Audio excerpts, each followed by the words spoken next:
UFC Fight Night, Kattar versus Allen.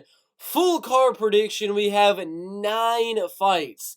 Potentially 10, with Cody Durden looking for a replacement. So if he does get a replacement, we will do that prediction in the flyweight division. But as of today, October 23rd, Sunday afternoon, we got 9.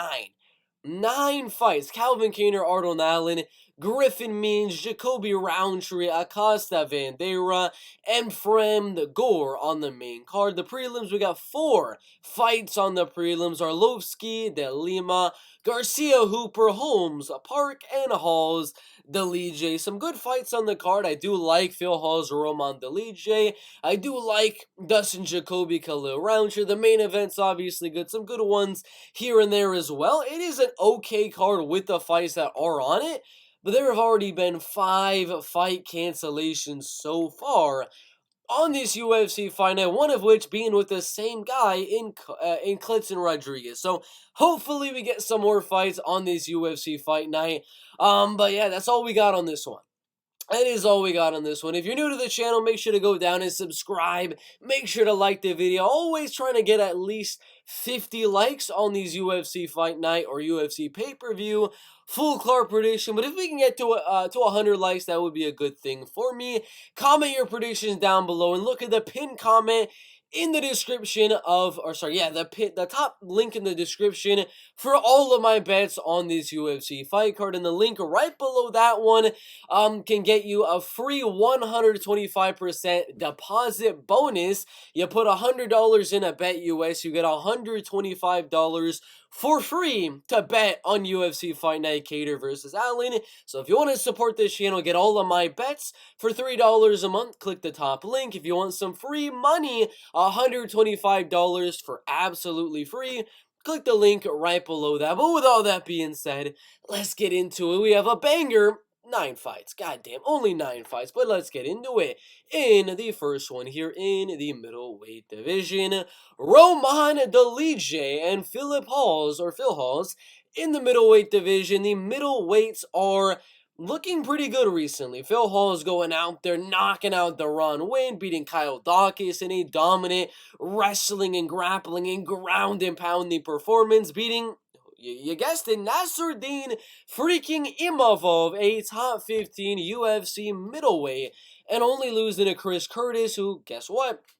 If we go on to the UFC rankings, is also a top 15 UFC middleweight fighter. So Phil Hawes is beating guys in the top 15 of the middleweight division, the number 12 middleweight in the world, and only has lost to number 14 in the middleweight division. Personally, I think Phil Hawes should be right here at number 15 above Brad Tavares, but that's just me. He's only lost to Chris Curtis in a fight he was winning. He's 33 years old. He is going to be a little bit lengthier than Dolidze, but a little bit not as tall as Dolidze. He's been doing quite good recently, going out there getting a decision win on Loreno Staropoli. A lot of cancellations in a row, but then he ended up knocking out, starching Kyle Dawkins in 1 minute 13 seconds of round number 1, a guy that previously had not gotten finished by Phil Hawes and did not get finished by Brendan Allen, and Roman just went out there and starched him. So this should be an interesting one. 2 guys in the middleweight division that are right outside that top 15. Like I said, I think Phil Hawes should be inside that top 15, and Dolidze should be right outside that top 15. If he beats Phil Hawes, getting a shot inside of the UFC rankings. This is an interesting one because Phil Hawes, I do believe, is going to have a slight volume advantage. He's a slightly more technical striker on the feet over Dolidze. He's going to land more shots, more kicks, more punches than Dolidze. And if it is a 3-round fight, that Phil Hawes is able to not get caught, because we did see Chris Curtis was able to catch him on the chin and knock him out. And if Roman can catch Kyle Dawkins, the way he did, there could be a very good shot that he could knock out Phil Hawes in this matchup. So if this fight goes to a decision and Roman Dolidze is unable to catch Phil Hawes on the feet, I do believe Phil Hawes will win the fight on the judges' scorecards, outstriking, being the more technical guy and landing more volume on the feet over Roman Dolidze. The way Phil Hawes wins, defending the takedowns, making it a 3-round striking fight, and outlanded Roman Dolidze, winning a 29-28. The way Roman Dolidze wins is landing some big shots on the feet, possibly knocking him out, or landing some big shots on the feet, getting them worried about the big shots on the feet, and mixing in those takedowns. But I don't believe Roman Dolidze is going to knock him out, and I do not believe he's going to be able to get those takedowns. I think this will go 3 rounds, and Phil Hawes will be able to win at least 2 out of 3 rounds, out volume and out landing the man, the myth, the legend in, I would say, round 2 and round 3. I think round number 1, Phil Hawes could lose that round due to the big shot that Roman could be able to land, but later on in the fight, you might gas a bit. Phil Hawes currently started as the underdog and then went to minus 170. Now is at minus 156. I kind of agree with that, but I got Philip Hawes by a unanimous decision. Joseph Holmes and Yong Park in the middleweight division.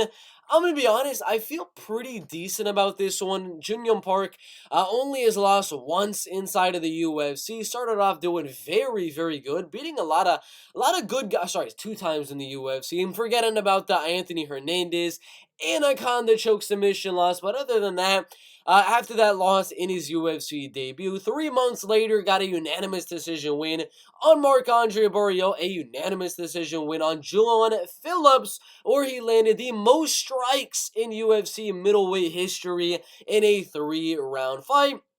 And he got a majority decision on Tafon Chuka. The man has very good ground and pound. If he can get you on the ground and hold you there, the man is definitely a dangerous guy. Not really to finish you on the ground, but he's very good at controlling you there. Didn't really have much success with that against Gregory Rodriguez. That was mainly a fight that was played up on the feet, but I'm not really worried about the only way that Yong Park has lost to Gregory Rodriguez. He got caught by a guy that is just much, much more powerful than Yong Park was. Anthony Hernandez is a guy that's just very, very good at the jiu-jitsu.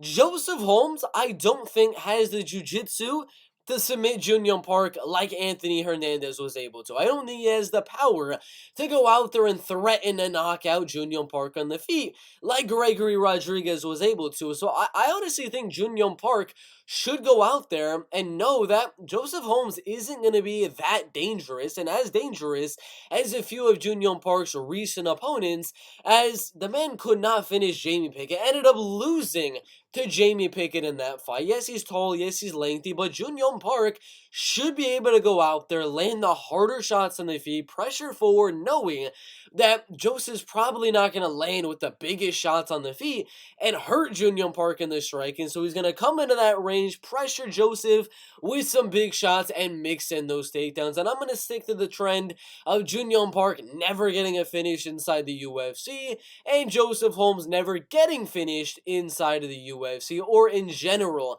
as an MMA fighter. I kind of see this being like Joseph Holmes' MMA debut against Jordan Newman in Bellator, where he got out-wrestled for 3 straight rounds. Then Yong land some big shots on the feet, get the takedowns, and control Joseph Holmes on the ground. Betting odds, if you want to know them, minus 250 at most for Yong Park, plus 200 for Joseph Holmes. Honestly, kind of makes sense. I got Yong Park by a unanimous decision. Chase Hooper and Steve Garcia in the featherweight division. Chase Hooper, 11 wins, 2 losses, and 1 draw. One of the younger guys in this UFC's featherweight division, beating Felipe Colares as a pretty sizable underdog in that one. He's been the underdog in a lot of his fights, and the fights that he's the favorite in, he ends up losing. The fights he's the underdog in, he ends up going out there and getting the win. It's kind of one of those situations, like maybe a Charles Oliveira, where sometimes when he's a good underdog, he ends up going out there and he's able to get the win. Last time against Felipe Colares, a 2-1 underdog, ended up losing round number 1, but was able to go out there, show some pretty good striking against Felipe Colares, and get on top of Felipe Colares. A lot of scrambling, submission attempts, and things like that, but the dude was devastating with the amount of ground and pound he was able to land, the positions he was able to get Felipe Colares in to land that ground and pound was amazing, and his striking looked absolutely amazing on the feet as well. I don't think it's going to be one of those where Chase Hooper has to get the fight to the ground to get a submission win on Steve Garcia. I actually think Chase Hooper can have some success on the feet with Steve Garcia here. Steve Garcia, not really a guy known for his chin, has been knocked out.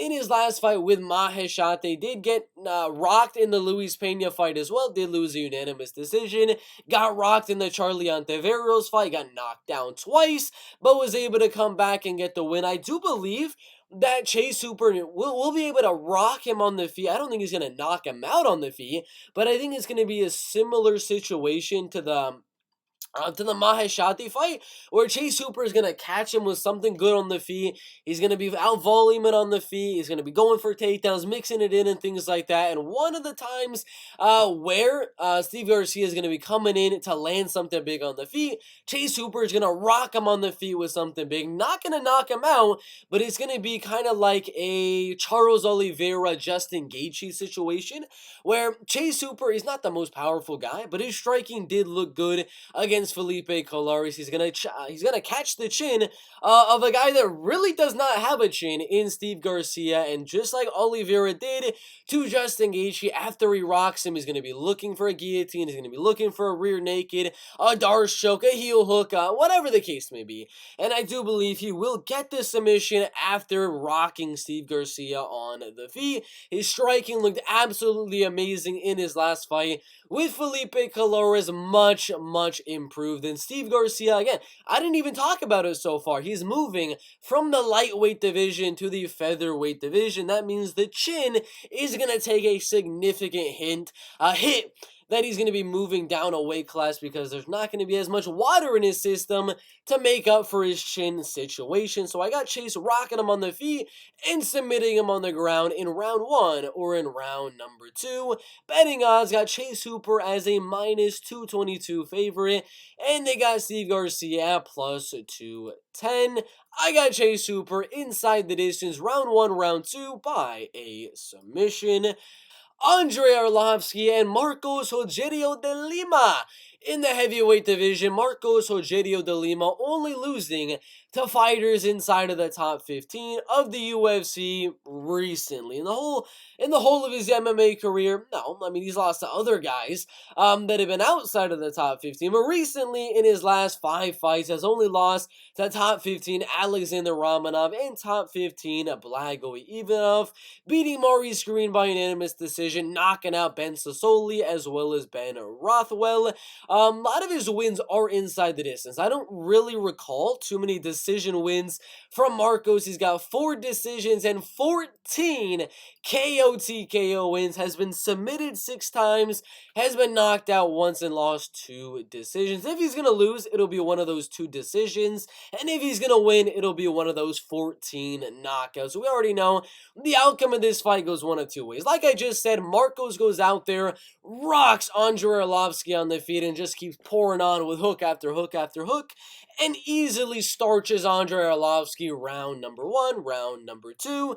That's one outcome. Number 2 outcome is Andrei Arlovski does not get knocked out in round number 1, loses that round, and Marcos gasses a little bit in round 2 and round 3, and Andrei lands some good kicks, some good body kicks, some good leg kicks, front kicks, and things like that, and is able to outland Marcos Rogerio de Lima at range in this fight, and wins another, Chase Sherman, Carlos Felipe, Jared Vanderaa, Jake Collier, another close decision win. I mean, that is 4 29-28 decision wins in a row. Pretty much what Tapology is thinking. I think that is a super live possibility. When we do our betting breakdown later on in the week, which you should turn on notifications for the channel for, I will be saying that there's going to be value on that Andrei Arlovski line. I mean, plus 190 for Andrei Arlovski is quite insane in my opinion. There is a lot of value on Andrei Arlovski. The man started at plus 111. Plus 111. That's where it should be right now. Arlovski should be a super slight underdog here, but he's a 2-1 underdog. Plus, what I tell you, plus 190 on the betting odds. That's value. But I'm still going to go Marcos Rogerio de Lima. I'm going to tell you right now, for the guys that want to become channel members, that's going to be one of the bets. I'm going to be putting a little bit on Andrei Arlovski at that plus 190. If you want all the bets, it's down below, top link in the description. I do have Marcos Rogerio de Lima catching him early in round number 1 and winning by KO TKO. But if you're going to bet Andrei by decision, going to have some good value, or that plus 190. But the prediction, Marcos Rogerio de Lima by round 1 TKO. Tresean, Gore, and Josh Fremd. In the middleweight division, we got Josh Fremd, the man that is 0-1 in the UFC. We got Tresean Gore, who is 0-2 in the UFC. And if you want to count guys that Josh Fremd has lost to in his MMA career that are in the UFC, well, he's 0-2 against UFC fighters, getting knocked out by Gregory Barack Obama Rodriguez in round number 1. And losing a decision to Anthony Hernandez. Did submit Joel Bauman, which was a good win. But other than that, he's shown some pretty good striking on the regional scene, getting 3 first-round knockout wins in a row over some pretty decent competition.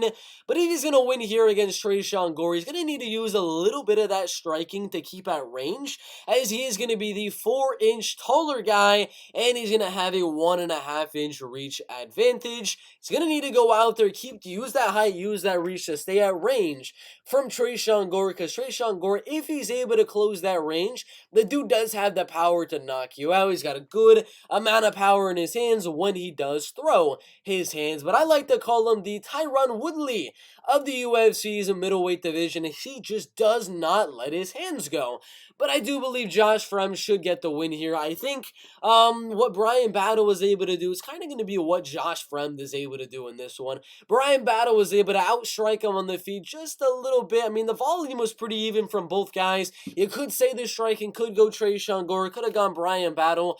But the key factor on why Bryan Battle was able to win that fight, mixed in the takedowns, mixed in the clinch work, the submission attempts, the ground and pound, and things like that. I think the effective grappling and ground and pound from Josh Fremd is going to be the deciding factor. And the fact that Tresean's going to have to close that much height and that much reach on Josh Fremd is going to make it a hell of a lot easier for Josh Fremd to land the takedowns. So I don't think there's going to be a finish. Tresean didn't get finished by Bryan Battle. He did get knocked out by Cody Brundage, but I don't think he gets knocked out twice in a row. So I think the fight goes all the way, and Josh Fremd will win this fight by a 29-28 unanimous decision.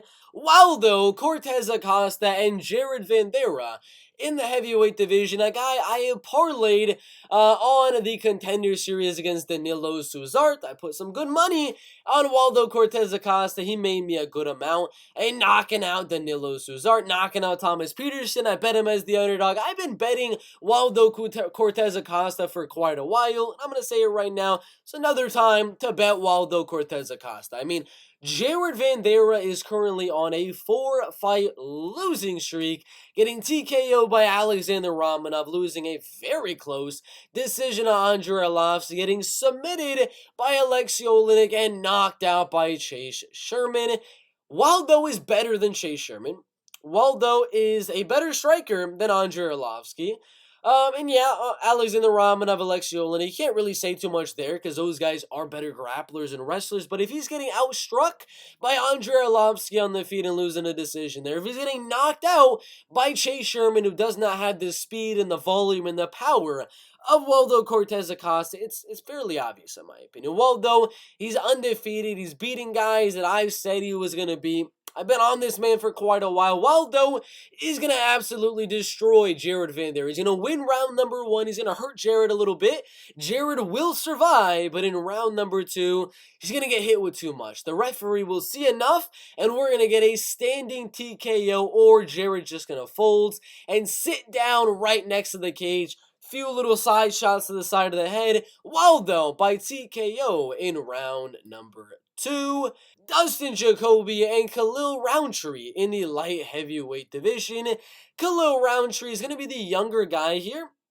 Going to be maybe the more explosive guy, maybe the more athletic guy between Dustin Jacoby and Khalil Rountree. If you don't know, you will know. Dustin Jacoby is inside of the top 15 of the UFC's light heavyweight division, currently sitting at number 13 in that division, recently beating guys like John Allen, like Darren Stewart, like Michael Oleksiejczuk, and Da Un Jung, getting a draw with Iwan Kutalaba, who was sitting inside of that top 15 for quite a while and only really loses the guys that are in that top 15. I mean, look at the guys that Iwan Kutalaba loses to. Magomed Ankalaev, Ryan Spann, Johnny Walker, Ankalaev again, Glover Teixeira, and Jared Cannonier. We're just going to skim past Misha Serganov, but these are the guys that he is losing to. And Dustin Jacoby looked pretty good in that fight as well, aside from the wrestling and grappling. Every fight where where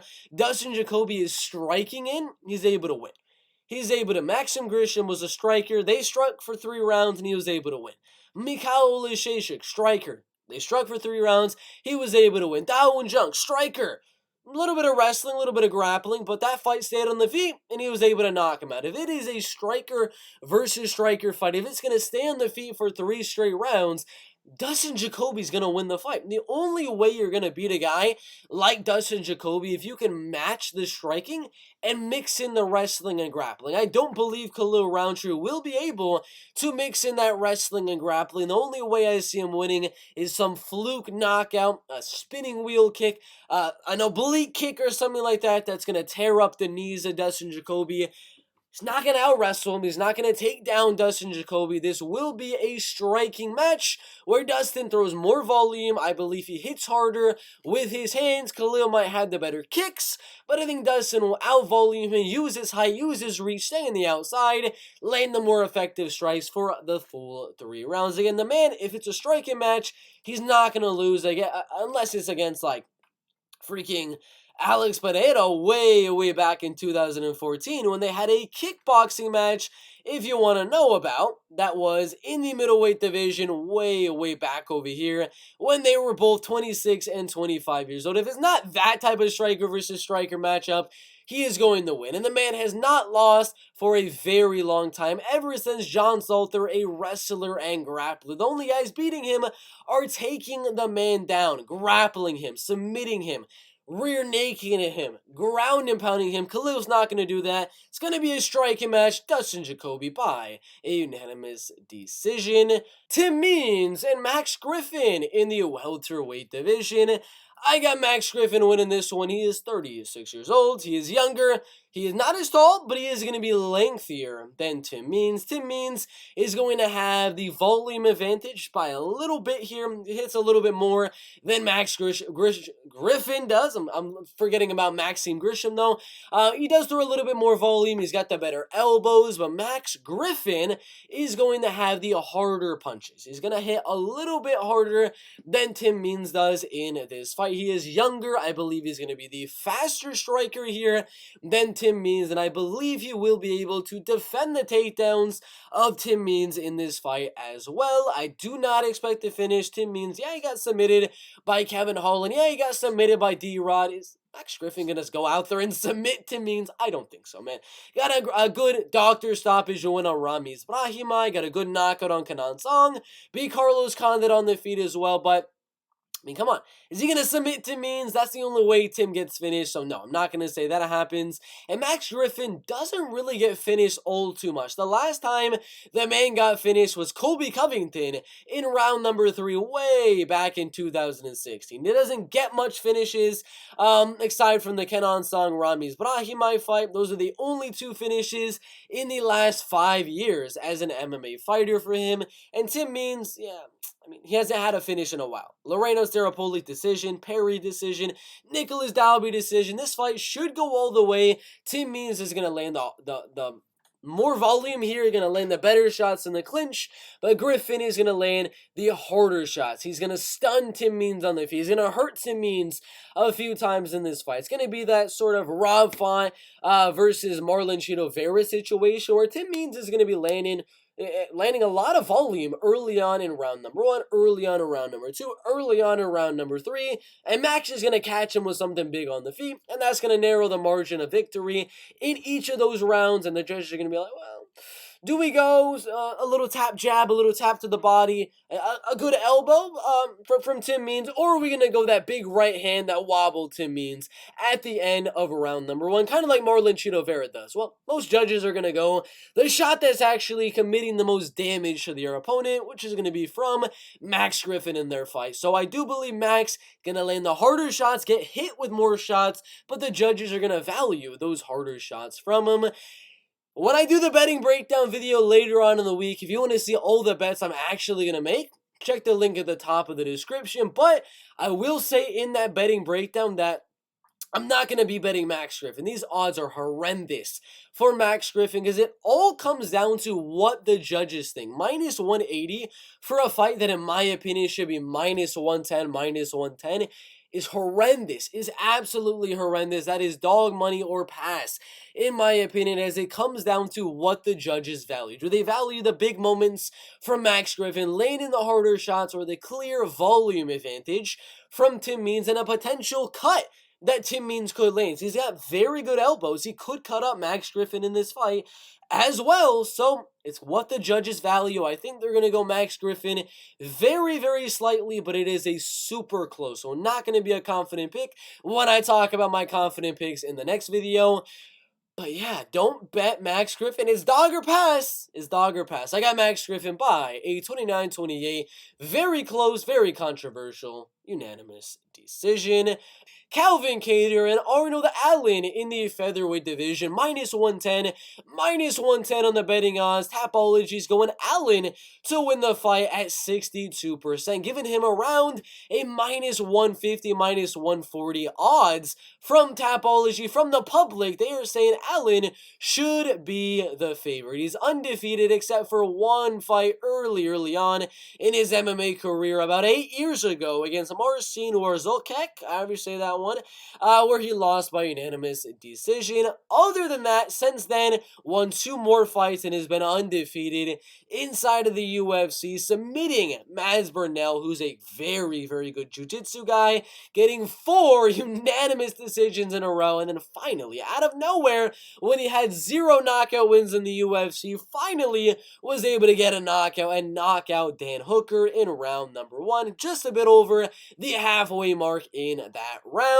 But he's not as tall as Calvin Kattar. He's not as lengthy as Calvin Kattar. Doesn't have the volume of Calvin Kattar. He doesn't hit as hard as Calvin Kattar. Yeah, he knocked out Dan Hooker, but that was a very deprived Dan Hooker. That was Dan cutting down to the featherweight limit. His chin was shot at that point, cutting down to the featherweight limit. If Calvin Kattar would have fought Dan Hooker at that point, he would have knocked out Dan Hooker as well. So Calvin is going to be the far better striker here. He's going to throw much more volume than Arnold Allen. Yeah, Arnold might have the countering ability in early on around number 1, early on around number 2, could be able to use his speed advantage early on, but in those later rounds, once they're a little bit more sweaty, and once the takedowns become a little bit harder, and once it starts to become a straight up boxing slash kickboxing match, in round 3, in round 4, and in round number 5, that's where Calvin Kattar is really going to start to shine, because he actually showed good rest and good cardio in the Giga Chikadze fight late, which means I don't think Arnold's going to have some success with the wrestling and with the grappling the later on as the fight goes. Calvin has been in 5-round fights. His cardio has held up. His takedowns, his wrestling have held up later on in the fight, which means even if Arnold is able to win these early rounds, round 1, round 2, once they get sweaty, once the speed starts to diminish from Arnold Allen, that's where the volume is going to start to pick up from Calvin. He's going to start to land much more volume than Arnold Allen. He's going to win round 3, round 4, round 5, and possibly one of the first 2 rounds as well. And I got Calvin Kattar winning a 49-46 unanimous decisions for those reasons. It should be a good one here in the UFC's featherweight division. Betting odds are minus 110, minus 110. I disagree with Tapology here. It should be flipped. 62% should go Kattar, 38% should go Allen. I believe Kattar should be around a minus 140, minus 150 favorite, kind of around where FanDuel had it a little bit earlier on in the week at minus 148. but I got Calvin Kattar by a unanimous decision. That is it for the full card prediction. I got Calvin Kattar winning by unanimous decision. I got Max Griffin winning a very close, super controversial decision that some people will cry robbery, that Tim Means landed the more effective shots, landed more volume. Some judges will say Griffin landed the harder shots. It's going to be a controversial one. I think Griffin will win. I got Jacoby rocking Khalil early on in round number 2. Not getting the finish, winning round 2 decisively and winning round 3 decisively to get a 29-28 unanimous decision. Waldo getting the first or second round knockout. Josh Fremd getting in the unanimous decision. Rogerio de Lima getting the KO round 1. Chase Hooper getting the submission round 2. Yong Park getting the unanimous decision. And Phil Hawes getting the unanimous decision. That is the full card prediction.